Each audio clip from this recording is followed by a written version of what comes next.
Sometimes Torah demonstrates what not to do as well. Let me explain.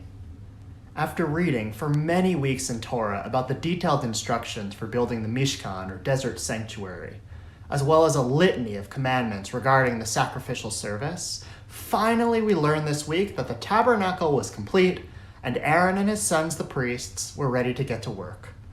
Torah details the events of the very first sacrifice that Aaron offered on behalf of all of the people. He did so in the presence of the entire congregation of Israel and employed his sons to help him perform the ritual.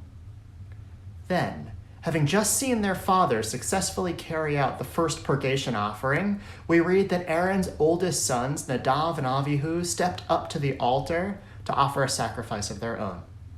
Both men took up their fire pans, put fire in them, and laid incense on the pans. But instead of pleasing the Eternal as Aaron's sacrifice did just moments before, something went terribly wrong. Tragedy struck when the two men were consumed by their fire and died in front of their father Aaron, their uncle Moses, and the entire community. Such a peculiar and deeply troubling story. In fact, this tale has mystified commentators throughout history. So many have scrubbed the text looking for reasons for Nadav and Avihu's untimely and tragic deaths. Some commentators like Rashi wondered if they were killed as divine punishment for Aaron's poor behavior earlier in Torah. Or since the very next verses following their death is a prohibition for the priests not to consume alcohol before entering the Mishkan, the Midrash cites an opinion of Rabbi Yishmael, who concludes that Nadav and Avihu must have been intoxicated. Or a third, Nachmanides, wondered if Aaron's sons were still too green for such lofty work, perhaps overly ambitious, and therefore were punished for mishandling the sacrificial rite. For me, our sage's explanation as to why Aaron's sons died in such tragic manner is less important than the lesson offered in the interaction between Aaron and his brother Moses afterwards. Torah tells us that after Nadav and Avihu died, Moses says to Aaron, "This is what God meant by saying, 'Through those near to me I show myself holy and gain glory before all the people.'" Attempting to make theological sense of the scene, Moses discouraged proper mourning for Nadav and Avihu, suggesting they were martyrs and died for a holier purpose. But Aaron did not respond to Moses. Instead, we read, "Vayidom Aharon," Aaron was silent, a profound, shattering silence. Reacting to the brothers' awkward exchange, Rabbi Shai Held writes, "It's easy to imagine oneself in Moses' shoes, faced with the horror of sudden death, confronted by the anxiety that everything he has built will now crumble, haunted by an internal voice that cannot help but wonder why."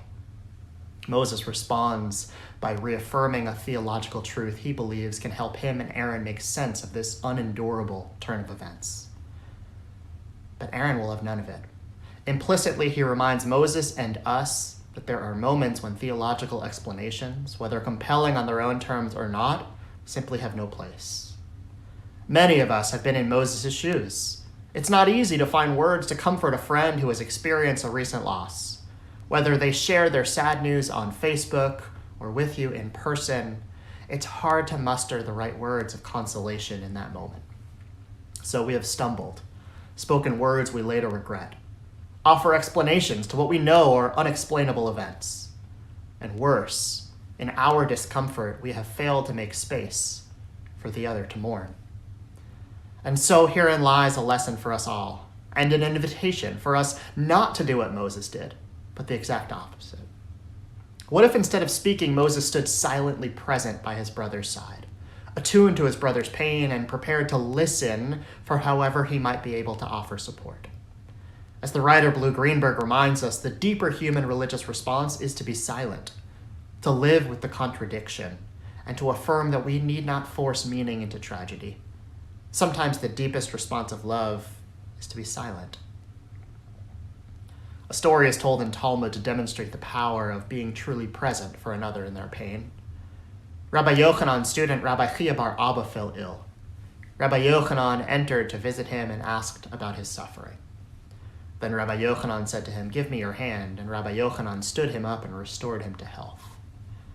Similarly, Rabbi Yochanan fell ill, and Rabbi Chanina entered to visit him and asked about his suffering.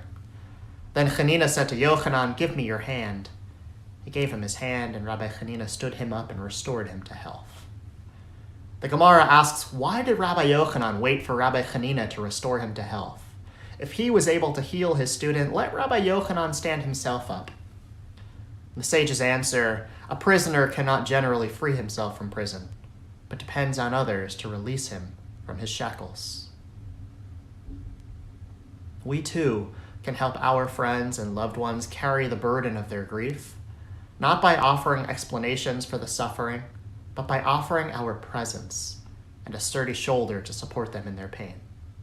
And like Yochanan, we must allow others to do this for us too. Be it the death of a loved one, the loss of a job, or expressions of grief related to the ongoing pandemic for which there has been much to grieve. We must act not like Moses in this week's Torah portion. Rather, we must understand how powerful we can be if we stopped to witness another's pain instead of explaining it away. When faced with a friend or family member in need, I pray that we can each muster the strength and the courage to support them in their pain.